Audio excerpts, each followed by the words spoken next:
Servus Leute, was geht ab? Willkommen zurück zu einem weiteren Showcase. Heute machen wir mit dem Baum-Viking weiter, denn ich hatte das Glück, den Baum zu ziehen. Ich muss sagen, ich bin sehr zufrieden mit der Beschwörung, auf jeden Fall. Also Wasser und Feuer sind auch nicht schlecht von den Skills her, aber ich würde sagen, Baum ist einer der stärkeren von allen dreien. Deswegen bin ich auf jeden Fall sehr zufrieden mit der Ziehung.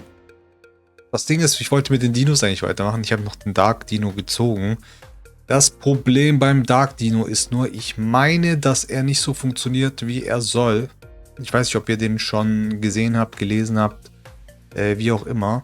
Ich kann es auch ganz kurz mal zeigen. Die dritte Fähigkeit hier funktioniert leider nicht so, wie ich es mir erhofft hatte.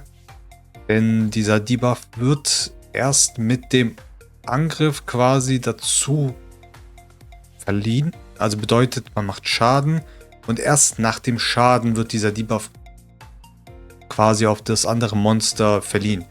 Und das ist eher kontraproduktiv, vor allem bei passiven Fähigkeiten, die wiederbeleben können, ist halt schon ein wenig, naja, fühlt sich halt ein bisschen an wie ein Freestar. Also es fühlt sich nicht an wie ein 4-Star Dark Unit, muss ich fairerweise sagen.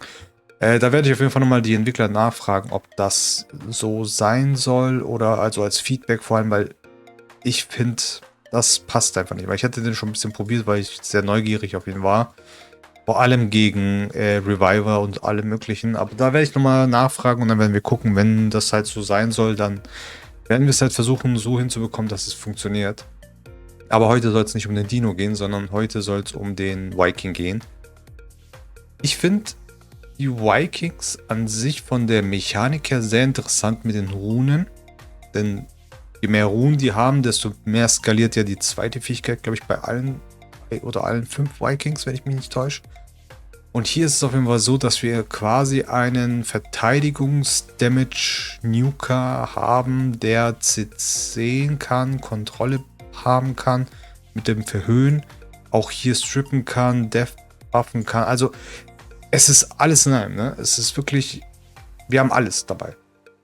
Wir haben Verteidigungsbuff, wir haben Schildbuff, wir haben den Provoke. Also es ist ein sehr, sehr cooles CC-Control-Element, würde ich mal sagen. Ich denke, wir werden ihn heute eher als, ja, wir könnten beides versuchen. Wir könnten ihn versuchen eher als CCler zu benutzen, als Tanky-Element. Quasi der halt versucht natürlich die Provokes auf sich zu ziehen und einfach nur strippt. Und dann gucken wir mal, was trotzdem der Schaden wäre als Bruiser-Tank.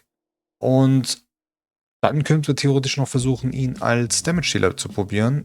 Mit Crit Damage, Crit Rate und Full auf Verteidigung und eher weniger auf Accuracy und sonst was. Also dann weniger Genauigkeit, dann vielleicht mehr Resistance. Ich meine, er hat ja von Anfang an sehr viel Resistance. Ich hatte jetzt ein paar Bauteile draufgepackt, aber die werde ich jetzt gleich noch ändern. Dann sehen wir uns gleich bei den Kämpfen. Bis gleich. So, da haben wir unser erstes Team gefunden. Also oben Söldnermutter, Baumbär und halt auch der neue Feuer-Viking.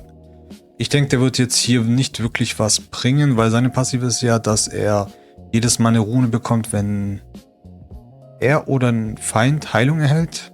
In dem Fall haben wir zwar Heilung, aber ich denke, das Team passt gar nicht zusammen. Aber uns geht es eigentlich nur hauptsächlich um das untere Team hier.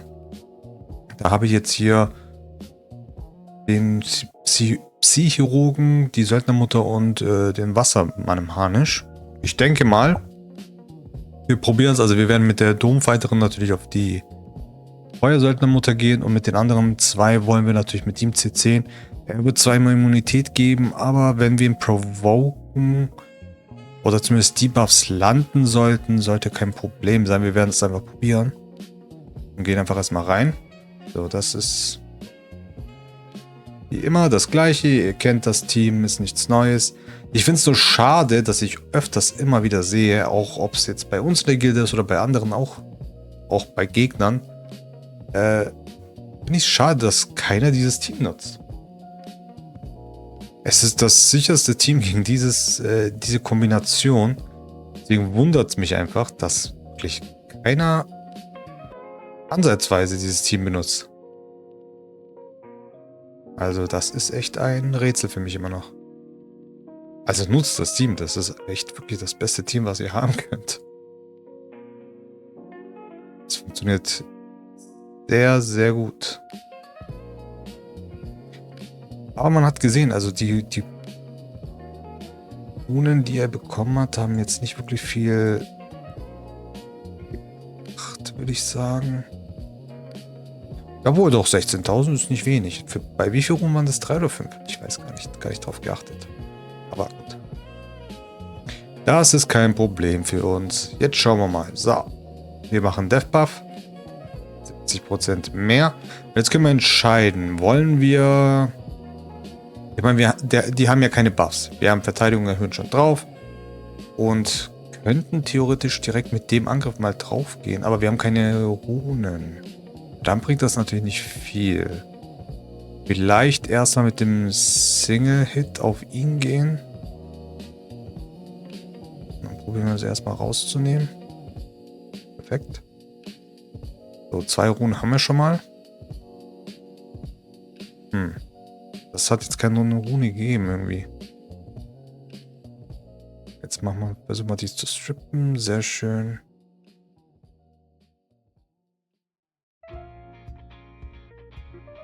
Ist auch gar nicht... Ich glaube, die funktioniert nicht so gut, wie es soll. Nee. So, eigentlich hat er ja widerstanden davor. Jetzt, irgendwie. Warum auch immer. Na gut. Wir wollen ja natürlich die 5 bekommen, um einfach zu gucken, wie viel Schaden wir auszahlen. So. Kriegen wir noch irgendwie die 5. noch dazu? Nein. Okay, wir probieren uns trotzdem mit 4. Theoretisch. Oder wir warten noch. Sekunde. Ich glaube, das werden wir schon überleben. Jetzt haben wir die 5. Jetzt warten wir auf den nächsten Angriff. Okay, das ist uns egal. Oh, okay, die Waffe leuchtet auch. Oh mein Gott, das sieht echt cool aus. Das sieht ja wirklich sehr gut aus. Okay, dann bin ich jetzt mal gespannt, was der Schaden jetzt sagt. Weil wir haben jetzt auf Damage gebaut. Und ich gucke mal jetzt, wie viel Schaden das machen wird. Und Abfahrt.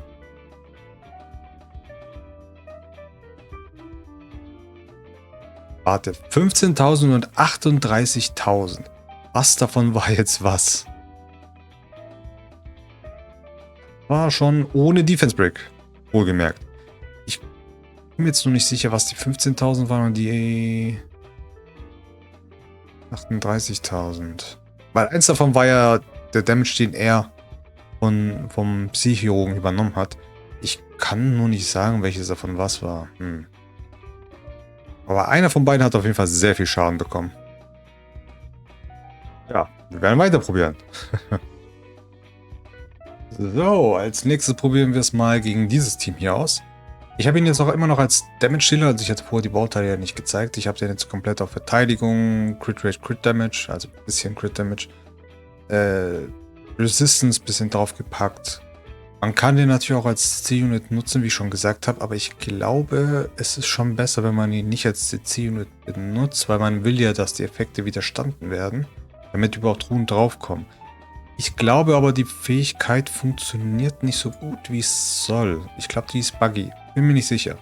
Ich habe jetzt auch neues Spielzeug bekommen. Ich wollte jetzt eigentlich ein extra Video dazu machen, aber ich habe ihn jetzt einfach mal reingepackt, weil er ein Verteidigungslied hat und auch sehr, sehr gut für die Situation jetzt hier sein kann. Und wir nutzen natürlich unseren Feuer-Attentäter. Ich habe den Namen vergessen. Ich wollte Ninja sagen, aber gut. Ninja, wie ihr ihn nennen wollt. So. Hier unten, wie gesagt, gegen dieses Team, ob jetzt sie dabei ist, ob jetzt die Feuer-Schweinsmeisterin dabei ist oder sonst wer immer dabei ist, das Team ist das Beste. Außer wenn hier ein Lichtleseratte steht oder der Feuer-Magier. Gegen die ist es natürlich nicht so gut, das Team. Aber sonst alles andere macht das Team easy weg. So, wir gehen rein, Leute. Ich bin mal gespannt. Okay. Das ist das erste Mal, dass ich diese Unit überhaupt benutze. Also ich habe noch keine Ahnung, wie gut er überhaupt funktioniert. Wir werden sehen. Abfahrt. Cool. Sehr, sehr cool. Macht es Sinn, jetzt zu benutzen?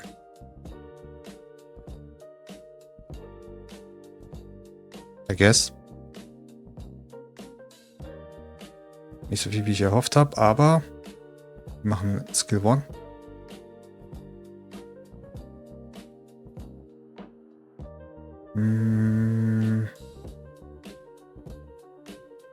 Ist die Frage.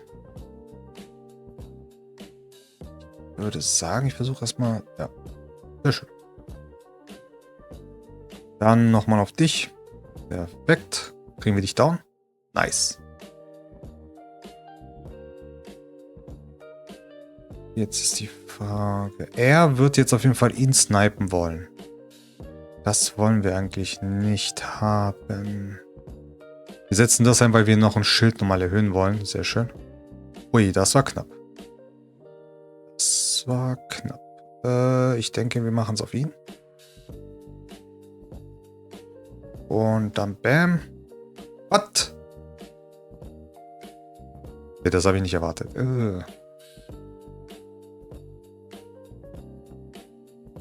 Das Problem ist, wir haben halt immer noch keinen Debuff.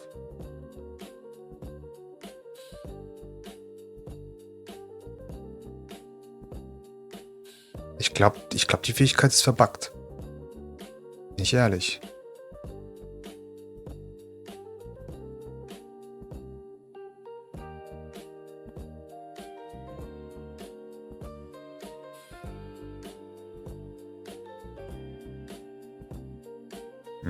Schade. Nee, tatsächlich, also ich glaube wirklich, die Fähigkeit funktioniert immer noch nicht so richtig. Weil wir haben immer noch keine Rune bekommen. Das ist eigentlich normalerweise...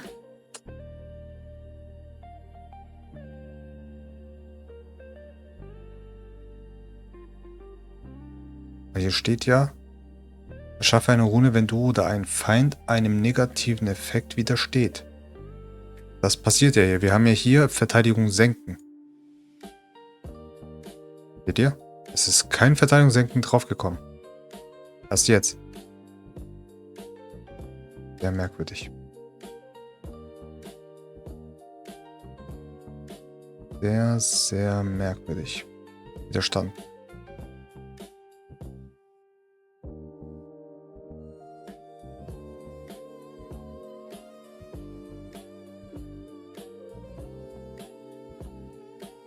Ja.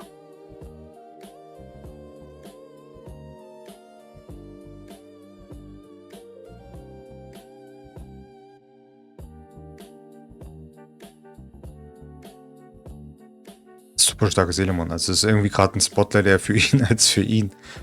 Ja.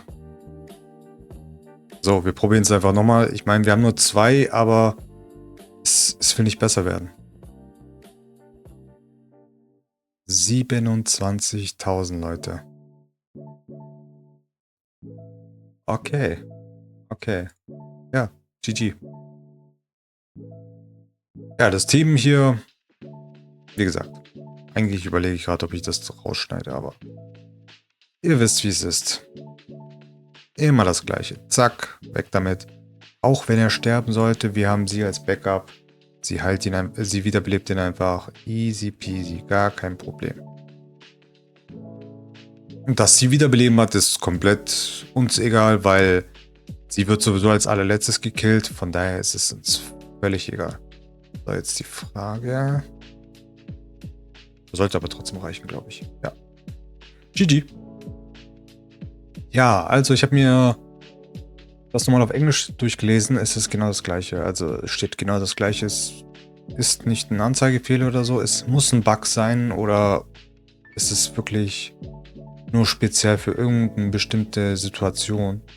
Weil normalerweise, wenn er oder der Gegner einen negativen Effekt widersteht, bekommt man eine Rune. Und das hat halt jetzt leider nicht so gut funktioniert, wie ich es mir erhofft habe. Deswegen habe ich jetzt den dritten Kampf komplett rausgenommen, weil es hat überhaupt nicht funktioniert. Ja. Schade. Da werde ich auf jeden Fall auch nochmal Feedback geben an die Entwickler. Dem Bescheid geben, dass das irgendwie entweder funktioniert es nicht oder die Fähigkeit ist zu missverstehen. Aber ja, deswegen würde ich jetzt halt hier natürlich abbrechen mit dem Test, weil wenn die Fähigkeit nicht wirklich funktioniert, macht es auch keinen Sinn weiter zu testen. Deswegen habe ich den jetzt nicht auf Tank gebaut und habe den jetzt einfach nur als Damage Dealer mal probiert. Aber wir haben gesehen, also wenn die Runen procken, macht der wirklich sehr guten Schaden. Ohne Defense Break. Wenn man noch Defense Break dabei hat und ein gutes Team dazu bauen kann, dann umso besser. Ich meine, die Stats hier oben sind jetzt nicht die besten, die ich habe, aber Spezialisierung hatte ich jetzt auch nicht drin. Ne, habe ich auch nicht drin, aber ja. Leider. Hat nicht so gut funktioniert, wie es soll. Dennoch, wenn es funktioniert, also ich denke mal, das ist ein Bug, aber wenn es mal funktionieren sollte mit den Runen, wird auf jeden Fall ein sehr, sehr krasser Damage-Dealer. Definitiv, also der Schaden ist wirklich insane. Und deswegen glaube ich auf jeden Fall, dass es einer der stärkeren Vikings ist von den ganzen Elementen. Das soll es auf jeden Fall gewesen sein. Ich hoffe, es hat euch gefallen. Ich hoffe, ihr überlegt euch jetzt, ob ihr ihn bauen wollt oder nicht. Aber ich würde erstmal abwarten auf die Nachricht von den Entwicklern, ob die vielleicht da noch irgendwas dazu sagen oder irgendwie noch patchen werden. Weil bei den Dinos gab es ja auch ein Problem. Ich denke, das ist auch einfach nur ein Bug, dass das nicht richtig funktioniert. Und werden dann sehen in Zukunft, was passieren wird. Also, dann bedanke ich mich recht herzlich bei euch. Und falls ich es irgendwie falsch verstanden habe, schreibt es gerne in die Kommentare. Es kann auch sein, dass ich einfach was falsch verstanden habe. Deswegen, wir sehen uns auf jeden Fall im nächsten Video. Bis dann. Ciao.